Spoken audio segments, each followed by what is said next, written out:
여러분 안녕하세요. 오늘은 발견에 관한 세계의 음모론들에 대해서 이야기해 보려고 합니다. 내용이 많기 때문에 긴 서론은 생략할게요. 그럼 시작해 볼까요?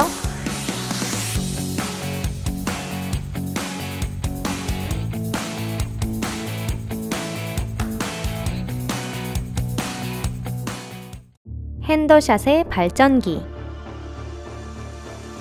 미국의 물리학자이자 발명가인 레스터 핸더샷이 자기에 의한 프리에너지 발전기에 대해 최초로 기술한 것은 1927년의 일입니다. 이듬해 핸더샷은 발전기의 시작품 제1호를 만들어 110W 전구 2개의 전력 공급에 성공했습니다. 권위 있는 전문가들도 이 발전기는 눈에 보이는 외부원 없이 가동되고 있다는 것을 인정했죠. 1928년 2월 뉴욕타임즈의 레스터를 칭찬하는 두 건의 기사가 게재된 뒤로 이것이 가짜라는 공식적인 비난을 받게 됩니다. 1960년 핸더샷은 이어서 2개의 시작 모델을 만들었습니다. 그는 56쪽에 이르는 설명서에서 지구는 초당 수천억 볼트에 해당하는 전력 발전 능력을 가진 거대한 자석이며 이를 사용할 수 있다는 것을 설명하고자 하였습니다. 하지만 그의 설명에 귀를 기울이는 사람은 없었죠. 1년 후 레스터의 아들 마크가 학교에서 돌아와 복도에서 아버지의 시체를 발견합니다. 밝혀진 공식적인 내용에 따르면 자살이라고 합니다. 인터넷 정보에 따르면 더없이 안전하며 간단하게 가동시킬 수 있는 이 핸더샷 발전기는 우리가 쉽게 구할 수 있는 재료들로 만들 수 있다고 합니다. 실험은 아직 이루어지지 않았지만 만약 좋은 결과가 나온다면 나중에라도 여러분들께 소개해 드리도록 하겠습니다. 폴 바우만의 발전기. 다음은 스위스 린덴의 코민 250명 정도의 자치공동체를 방문해 보겠습니다. 여기에서는 1980년부터 어떤 연료도 사용하지 않고 자신들을 위한 에너지를 만들어냈습니다.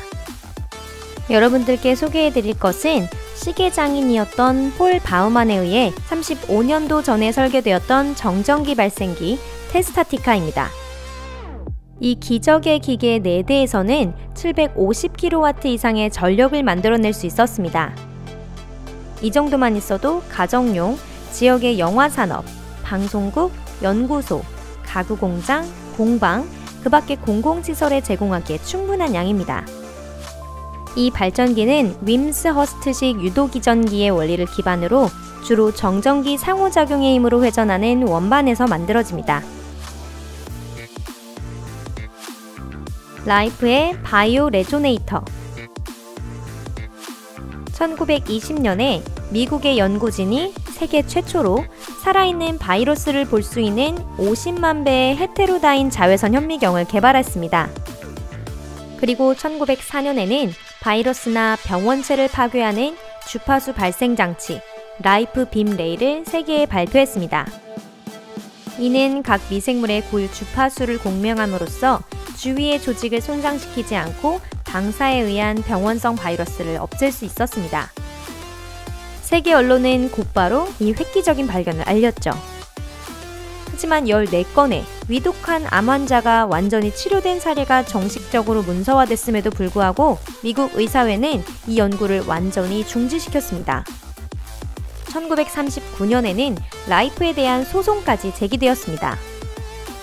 그의 계좌와 연구실이 모두 압류되었고 미국 내 연구소 개설이 금지되었습니다. 오늘도 재현되고 있는 그의 실험은 이 방법의 단순함과 유효성을 증명해주고 있습니다. 하지만 그의 공적을 의료계가 정식으로 인정한다는 이야기는 아직 나오지 않고 있네요. 설의 발전기. 4살부터 10살 때까지 영국의 발명가 존 설은 숫자의 조합이나 기호의 도식에 대한 꿈을 꾸었습니다. 그는 몇 년이 지나서야 그것을 자기 발생기의 제작에 사용할 수 있었습니다. 장치 내의 전자 흐름에 의해 상호작용하는 독립된 고정 고리 자석과 그 주위를 자유롭게 회전하는 자기 회전 자기장이 생겨납니다.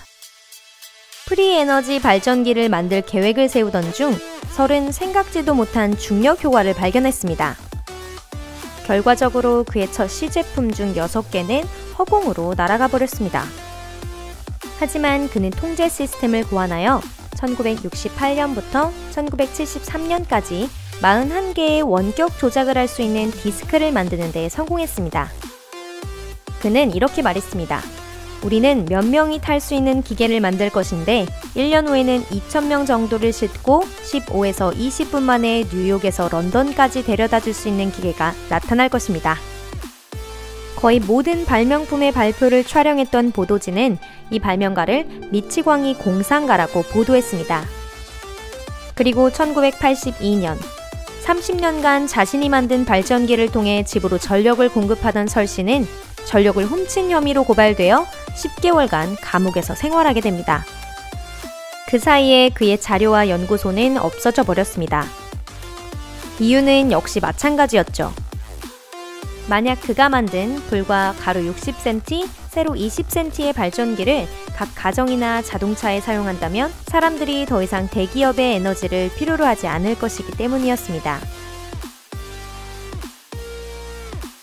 허치슨의 반중력 효과. 1979년 캐나다 연구자였던 존 허치슨은 테슬라 코일의 세로 전류 실험 결과 일련의 흥미로운 현상을 발견했습니다. 고전압원, 특히 밴더그래프 발전기와 2개 이상의 테슬라 코일을 작동시키던 중 자기장이 형성되며 그곳에서 금속이나 목재 등의 물체가 부양하거나 융해되기 시작한 것입니다. 허치슨의 발견에 기업가나 정부기관, 특히 미군과 연구기관이 관심을 가졌습니다. 허치슨은 우리는 부상병동운동에 관한 약 750개의 프리젠테이션을 했습니다. 라고 말했습니다. 금속류의 샘플은 사라지고 새로운 미지의 금속으로 변화했습니다. 기묘한 현상이 관측되며 다른 물질이 금속과 섞이게 되었습니다. 자기 홀극 자기장이 과학계에 미친 영향은 판도라의 상자와 닮아 있었습니다. 그리고 어떻게 되었을까요? 과학계는 어떤 반응을 보였을까요? 존 허치슨도 미치광이로 발표되었습니다. 상온 핵융합. 상온 핵융합을 일으키는 데 필요한 것은 무엇일까요? 물이 담긴 플라스크와 2개의 전극. 이것으로 발전기 준비는 끝입니다. 우선 물은 일반 물이 아닌 무거운 물, 즉 중수가 필요하며 전류가 통하는 전극은 특수 합금으로 만들어진 것만 가능합니다. 80년대 후반 조지 부시 대통령의 지시에 의해 상온 핵융합 연구에 관한 전문가들로 국제적인 단체가 조직되었습니다. 위원회는 엄청난 반응 속도로 이 아이디어는 잘못되었으며 정부에 의한 융자 대상이 될 수 없다라는 판단을 내렸습니다. 또한 단순한 상온 핵융합에 언급된 모든 발명에 대한 특허를 완전히 금지시켰습니다. 어쩌면 상온 핵융합 기술의 도입이 세계 에너지 시장의 붕괴로 이어지는 것은 아니었을까요? 일부 과학자들뿐만 아니라 아마추어 연구자조차 이 발명이 아무리 유용하다고 해도 곧바로 공개하려고 하지 않았습니다. 이것이 과학계를 등지는 일이라는 것을 이해하고 있었던 거죠. 코멘트에는 대부분이 그들의 연구 성과를 인터넷에 모두 공개해야 한다고 쓰여 있지만 어쩌면 여기서 중요한 포인트는 우리가 단순히 창조적 존재가 되는 것을 금지시키고 있는 것은 아닐까 하는 점입니다. 어떠한 기술을, 이 세상에 힘을 가진 자들은 이미 갖고 있는 것은 아닐까요? 어쩌면 이런 차이는 아프리카의 원주민과 우주비행사 정도의 차이가 아닐까 생각됩니다. 이 문제를 어떻게 하면 좋을까요? 독창적인 기술의 인멸과 은폐에 어떻게 대항하면 좋은 것일까요? 이런 정보전쟁 시대에 이런 기술 실현을 위해서 어떤 방법을 생각해내야 하는 걸까요? 여러분, 마지막까지 시청해주셔서 감사합니다. 오늘 영상은 여기까지입니다. 오늘 다룬 일들은 모두 의미 없는 일이었을까요? 애초에 음모란 존재하지 않고 오늘 소개해드린 사례가 모두 픽션이며 이들 창시자는 단순한 사기꾼이었던 걸까요? 적어도 음모론 신자가 되고 싶진 않네요. 어떤 견해가 가장 현명한 것일까요? 댓글에서 함께 생각해보면 좋겠습니다. 그럼 다음 영상도 기대해주세요. 안녕히 계세요.